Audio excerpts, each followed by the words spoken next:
The former Elks Club will be no more. A months-long back and forth between Rockford City Council members ends with a tiebreaker vote from the mayor to approve a demolition of the historic building. Despite a last-ditch meeting to preserve it, the former Elks Club soon could be reduced to rubble. WIFR's Nathaniel Langley learns one city council member believes the fight isn't over. Daniel, what City Council passed should be a cut-and-dry conclusion to the Elks Club saga, but limited options are on the table for any effort preserving the century-old property. The structure still holds tremendous potential. Rockford City Council's vote to demolish the former Elks Club started like it has before. And so I urge Council to hold demolition in abeyance long enough to allow for a legitimate preservation-minded buyer. A public comment defended the historic building owned by Argyle Properties. The council needs to change its mind or the building comes down. Councilmember Mark Bonney pushed to preserve it. I think the Elks Clubs are literally dangling by a thread right now. But unlike past votes, this time Bonney says he met with possible buyers who he didn't wish to disclose.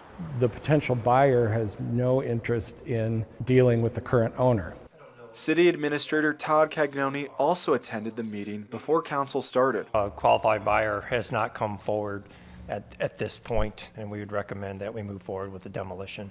A vote on demolition had been delayed since early October. Plenty of time has been given, and we just simply haven't had anyone come through to us yet. With a 6-6 vote. Excellent. Does that automatically move forward, or do you need me to vote? Mayor Tom McNamara broke the tie. Okay. Aye. Paving the way for a $230,000 demolition. I hope somebody waves a white flag.